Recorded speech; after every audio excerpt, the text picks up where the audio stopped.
Gerald Bain. Right, sir? Right.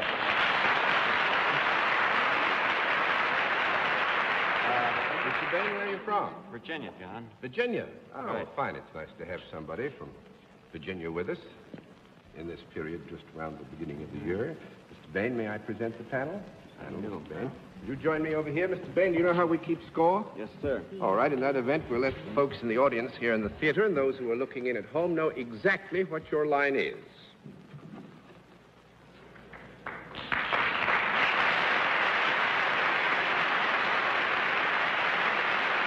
All right, panel.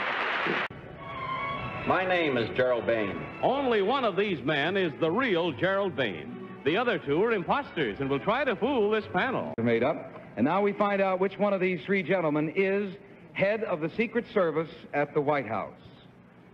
Will the real Gerald Bain please stand up?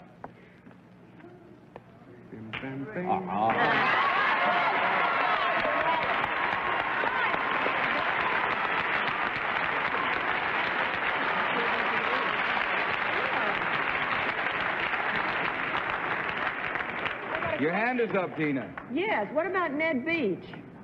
Under He was the Eisenhower. first Wasn't he one. naval aide? He was the first naval aide. Captain Oran replaced Mr. Beach. Okay, I Are we get all squared away here? Well, listen, he's got to be right. I mean, he is the real one, isn't he? Right. I guess they must have stopped going to Campobello Island, right? I believe they did after he contacted polio. Oh, I see. I spoke to the special agent in charge of the White House detail, the #1 agent, Gerald Bain. I asked him, President Kennedy, I understand he was difficult to protect, right? He didn't want the agents on the back of the car, and he told me, this is an exact quote, I don't remember Kennedy ever saying anything about not having agents on the back of the car. If you look at the newsreels, you'll see agents on there. Well, one by one, I spoke to many of his colleagues, not only in the Secret Service, but actually White House aides that were not Secret Service agents, and it was a landslide. They were all telling me the same thing. Yeah, definitely. Take the one from Kennedy and anybody on the back of the car. Yeah, definitely. Take the one from Kennedy and anybody on the back of the car.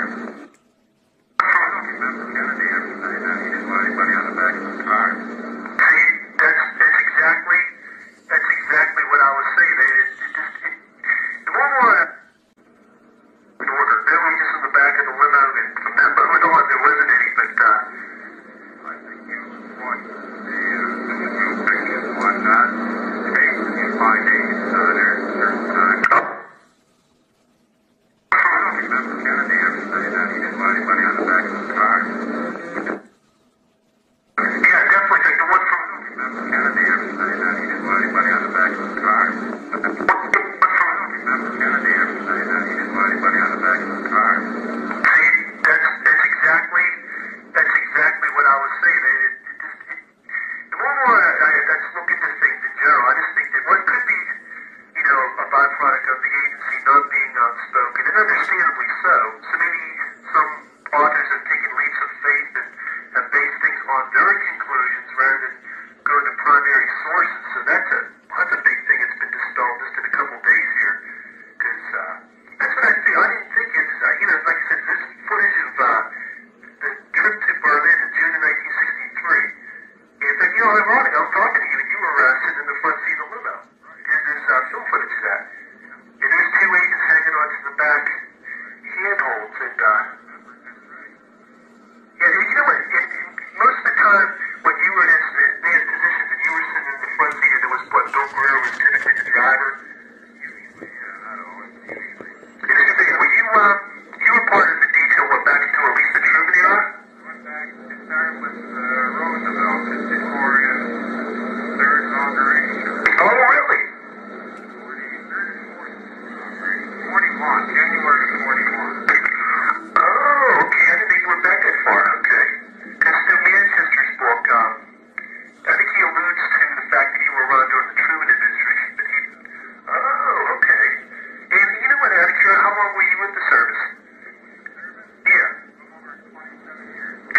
Oh, so you were around until what, early part of the Nixon years, or? No. Johnson, 41 term of his inauguration just before. I think I transferred in January of 65. And in the interest of time, I'll just kind of go through this a little bit. But again, I spoke to these gentlemen starting in the early 1990s. It's before the internet really kicked in. There was computer bulletin boards. But basically, I was just an amateur stranger on the phone calling these guys. They lived in all parts of the country. I was a little amateur me. I was only in my mid-20s at the time. Didn't have a book out. Didn't have hardly anything. Nobody really knew who I was. And I was asking the same thing. And they kept on like they were reading cue cards. The #1 agent of the White House detail, well, I'll get to him in a second. I'll get to James Riley, chief. No president will tell the Secret Service what they can or cannot do. That's what he testified under oath to the Warren Commission. Okay? Actually, this, okay, now I'm on the right spot. Okay, yeah, President, this is basically debunking the whole idea about the president being the boss of the Secret Service, which isn't true. And there you go. And then his predecessor, Huey Ballman, said the same thing, that he could legally countermand a direct decision by the president. This is a story that came out in the AP November 15, 1963. It stated that the Secret Service can overrule even the president where his personal security is involved. George McDonnell, former agent, agreed. Again, in the interest of time, Mike Riley, Bill Carter. Harry Truman agreed, said the Secret Service was the only boss the President of the United States really had. Lyndon Johnson's on record saying the same thing. Bill Clinton, quoting those two gentlemen in 1999 in dedication to the Secret Service building in D.C., said the same thing. I have to agree, that's true. They are the only boss we have. No boss when it comes to security, mind you. Okay. And again, just more of the same in the interest of time. Basically, just saying the same thing. You know, this contemporary news articles saying that this whole thing, people have the tendency, think it's very natural. Think, hey, he's the commander-in-chief, he's the president of the United States. Little Secret Service, come on. When it comes to president's security, the Secret Service is boss, not the other way around. So don't believe Bishop Manchester, Gerald Blaine, or Clint Hill in their books about that. Not true. Again, Kennedy ordering agents off the limit. This is what I was about to get to before when I was talking about the agents I spoke to. The #1 agent of the White House detail, Gerald Bain. I don't remember Kennedy ever saying that he didn't want anybody in the back of his car. You talk about a moment that made me want to drop the phone in shock. You know, David Lifton talks about the Seibert and O'Neill report, you know, was his linchpin moment. He couldn't believe the surgery of the head area. He was reading this. When he told me this on the phone, I'm stammering. I can't believe it. I don't remember Kennedy ever saying he wanted him in the back of his car. This is the #1 agent with Kennedy from, he was with the Secret Service from FDR to LBJ, but he was with Kennedy from election night up to, well, he wasn't there at the time. He was on vacation, but we'll get to that in a moment. #2 agent, Floyd Bourne, was adamant to me 3 different times. JFK was very easygoing. He didn't interfere with our actions at all, never did. He was a very nice man. And he said the same thing. And Bill Adams, I don't know whatever happened to this researcher from California 20 years ago, good guy. Him and I pried out of the JFK Library release of Floyd Bourning's 1976 oral history of the JFK Library. And he says that JFK and his staff were very cooperative with the Secret Service. Nothing about, oh, he wore us off the car, and all this other stuff. The advance agent for Dallas wrote to me in a letter from 2004, I don't know of any standing orders for the agent to stay off the back of the car. It never came to my attention as such. Winston Lawson was a lead advance agent. If anybody's going to know about it, would be him. He didn't know. Whew. Art Godfrey, same thing. Shift leader. These are the brass of Secret Service. Not like little, you know, like Gerald Blaine is a buck private. These are the guys who are, you know, the top guys. He's saying the same thing. There's no truth to this thing about Kennedy ordering us off the car. It's baloney.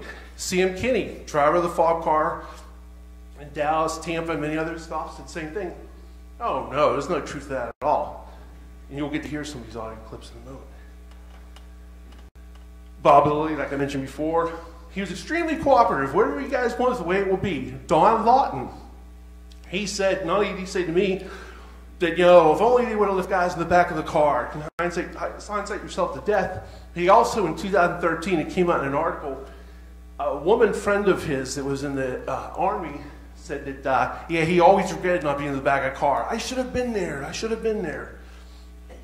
Dave Powers, arguably Kennedy's best friend on countless motorcades, said the same thing. In a letter to me from 1993, the agents never had to be told to get out of the back of the car. And 2 researcher friends of mine, independently of myself, spoke to Dave Powers and conveyed the same thing to me. And they were excited when he wrote, Vince, you're not going to believe he said the same thing to me. I actually spoke to him at the JFK Library in, the 80s and 90s, whatnot. Says, oh, no, he didn't have time for that. He's too busy running the government to look back with his bad back. I don't want you guys on the back of the car. People don't think about the logistics of this stuff. And again, it's just more, this whole thing about Kennedy ordering agents off the limo is debunked. Sam Solomon I spoke to, Frank Stoner, Gerald O'Rourke, agents on the Texas trip, Vincent Bras, famous for protecting Truman during the assassination attempt, Larry Newman. Here's an interesting one. Gerald Blaine, the author of the Kennedy Detail, years before his book came out, said, yeah, JFK was very cooperative. He didn't interfere with our actions. President Kennedy was very likable. He never had a harsh word for anyone. He never interfered with our actions at all. And when I relayed to him this thing, if you ever read William Manchester's book, The Death of a President, there's a big deal made about, supposedly Kennedy said, get these Ivy League charlatans off the back of my car. A lot of agents said it wasn't true. He just said, I heard it from the guys. I can't remember who said it. I can't remember. You might say, okay, what's the importance of that, Vince? Blaine's memory got a whole lot better 5 years later in his book. He said, I heard it loud and clear over my walkie-talkie. President Kennedy said, get those Ivy League charlatans off the back of the car. But he told little old me about 6 years before, I heard it from the guys. I can't remember who said it. And what really kills it is Florida Congressman Sam Gibbons, in a letter from me from 2004, I rode with Kennedy every time he rode. I heard no such order. As I remember it, the agents rode on the rear bumper all the way. Kennedy was very happy during his visit to Tampa. And this is amazing. The audio is real bad. It's on my YouTube channel, so I didn't put a clip of that. But Rocky Stone, Fort Worth, Texas policeman, that day on NBC, he said, you can read this for yourself, but it's basically, he said, and again, he little slip of the tongue the way he spoke, so there's a little bit of weird grammar, but he said, they said that he always went by their decisions to protect him, that he was always considerate of their fact, that he never tried to do anything that they thought was against the rules in which to protect him. And again, they had nothing but praise for President Kennedy, his manner in which he felt about the Secret Servicemen. They said he was by far the most considerate of them and their feelings than any other president. But if you read Bishop Manchester, the Warren Report, Blaine's book, and even Clint Hill's book, you come away with, wow, shame Kennedy died, but man, it's not like he had it coming to him. He didn't want these agents by the car. He didn't want the bubble top. He didn't want the motorcycles by the car. It's all nonsense. And here is 2010. I guess he was thinking about posterity. And, yeah. Well, he can tell you what he wants done, and he can tell you certain things, but that doesn't mean you have to do it. And what we used to do was always agree with the president, then we do what we felt was best anyway. Well, he can tell you what he wants done, and he can tell you certain things, but that doesn't mean you have to do it. And what we used to do was always agree with the president, then we do what we felt was best anyway. So again, he's basically been there. Yeah, we'd always agree with the president. We'd do what we felt was best anyway. The president wasn't the boss of the Secret Service, and even if he wanted to, I think he was being just a little jovial about it, but they did what they were going to do anyway. President Kennedy was thinking about his speech. He was thinking about legislation. He was thinking about world events with his bad back even. The last thing he was thinking about is, why is Art Godfrey back here? Get him off that car. People believe that stuff. Can't believe it.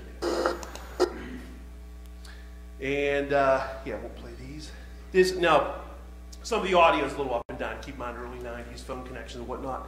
But, yeah, some of the actual interviews, all these gentlemen have passed away. Yeah, Sam Kinney, driver of the fall car, as you can see, there he is. I'll play some of them. And Floyd Boring and Gerald Bain. And, yeah, they're all denying to me that President Kennedy ever ordered him off the car. What I think I found it interestingly enough is there's no truth to this thing about supposedly Kennedy ordered the agents off the back of the limousine. No, he had nothing to do with that. I figured that, because you know what? William Manchester makes the claim that Floyd Boring was ordered by Kennedy, and I'm quoting what it says in the book, says, keep those Ivy League charlatans off the back of my car. That is false. Yes, I don't take it as the gospel, but I know other people have. I can't tell you how many times I've seen that repeated where President Kennedy agents, I guess yourself and other people, get these men off my limousine, don't do this, okay. Very nice man. Yeah, it's... Never that's... I asked him on the trip before.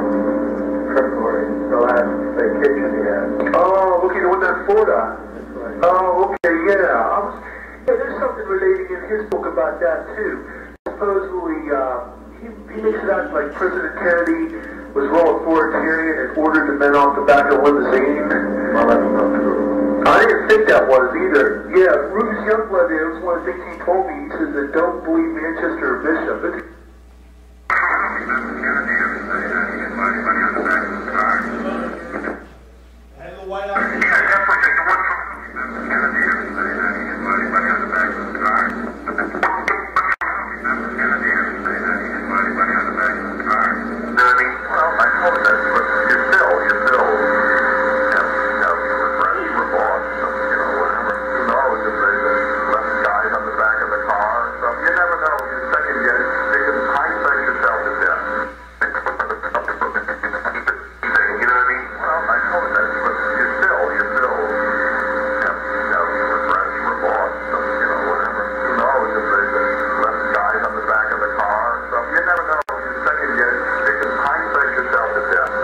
This is the lead advanced agent for Dallas, Winston Lawson. Keep in mind, the lead advanced agent for Dallas, Winston Lawson. This is an amazing letter he wrote me in January 12th, 2004. I do not know of any standing orders for the agents to stay off the back of the car. After all, foothold and handholds were built into that particular vehicle. I am sure it would have been on a case-by-case basis depending on the event, intelligence, threats, etc. Keep in mind, ostensibly, officially, allegedly, there were no threats found in Dallas. Jerry Bain, a special agent in charge of the White House detail, as it was known then, Presidential Protective Division currently, would have been privy to that type of info more than I. See my other video where Bain adamantly denies that President Kennedy ever ordered the agents off the car. However, it never came to my attention as such. I am certain that agents were on the back on certain occasions. Again, I do not know of any standing orders for the agents to stay off the back of the car. However, it never came to my attention as such. This totally debunks the Kennedy detail. Here's the fateful Tampa motorcade of November 18th, 1963. This is Congressman Sam Gibbons. There's JFK, Senator Smathers, Agent Don Lawton, Agent Chuck Sboril, Agent Floyd Boring, Agent Bill Greer. Let's focus on Congressman Gibbons. What did Congressman Gibbons have to say about the whole notion of JFK allegedly ordering the agents off the car in Tampa? Here's what he told me in this letter dated January 15th, 2004, years before the Kennedy detail saw the light of day. I rode with Kennedy every time he rode. I heard no such order. As I remember it, the agents rode on the rear bumper all the way. Kennedy was very happy during his visit to Tampa. Sam Gibbons. This is an amazing letter from Dave Powers, arguably JFK's best friend for years and the former curator of the JFK Library. September 10th, 1993. Okay. Also, unless they were running along beside the limo, the Secret Service rode in a car behind the president, so no, they never had to be told to get off the limo.